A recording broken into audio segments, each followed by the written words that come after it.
Hello everybody. Hi. Good morning. I hope you guys are doing well today. And I apologize for not uploading videos for 2 days because I haven't been able to upload them. I was so busy. I was going through a busy schedule. Anyway, that's okay. Good morning everybody once again.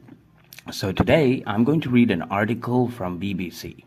Cholera, Zika, and West Nile, the deadly diseases that sweep in after hurricanes. So here's the article. Disease-causing microorganisms churn in the floodwaters after a hurricane and grow in people's homes long after the first danger has passed. But knowing when to seek medical attention can help limit the spread of disease after a storm. Over the last 7 years, Naresh Kumar and colleagues at the University of Miami have been steadily collecting data on hurricanes, from Maria in 2017 to Irma, Ian, Michael, Dorian, and now the recent hurricanes Helen and Milton, deadly storms which have all inflicted billions of dollars of havoc on the U.S. But their focus was not on the damage to infrastructure wreaked by the storms or the lives lost during the storm surge. Instead, they were focused on something far more subtle and yet still deadly: how such natural disasters can fuel a whole plethora of infectious diseases.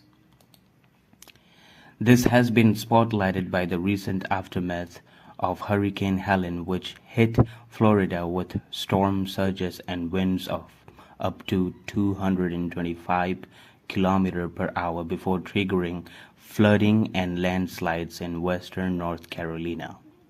Florida health authorities released a warning in early October of a likely spike in Vibrio vulnificus infections, urging residents to avoid wading in flood waters. Vibrio vulnificus is a bacteria which can cause the breakdown of skin and soft tissue, sometimes leading to amputations.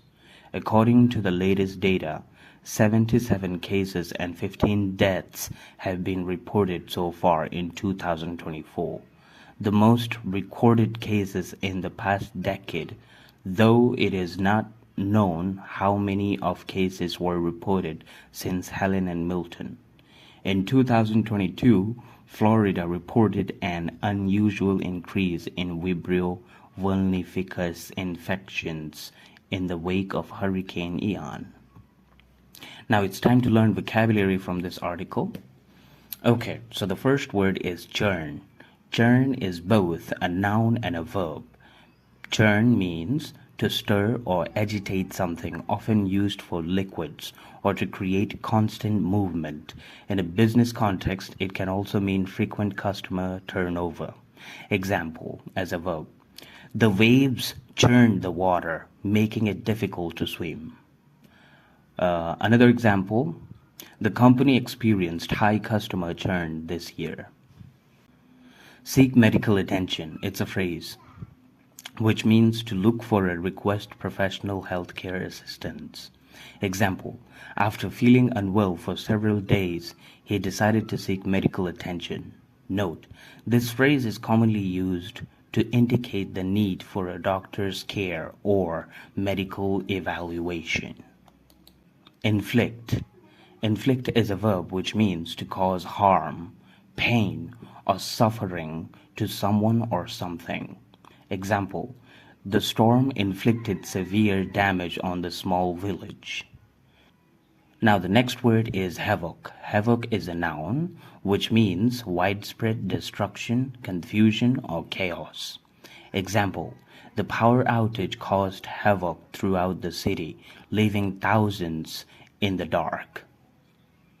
Now it's a phrase, wreak havoc, mayhem, destruction on something, meaning to cause severe damage, disorder, or chaos to something. Example, the flood wreaked havoc on the crops, destroying the entire harvest. Okay, fuel. The word fuel is both a noun and a verb.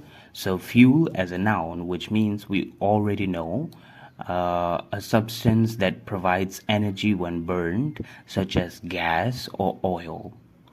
Meaning as verb, to stimulate or intensify a situation, often a conflict or emotion. Examples: the car needs more fuel before we continue the journey. His harsh words only fueled the argument further. Spotlight. Spotlight is both a noun and a verb. So, as a noun, it means a focus of public attention or literal light aimed to highlight a person or object. Uh, Spotlight as a verb, it means to highlight or draw attention to someone or something. Here are the examples.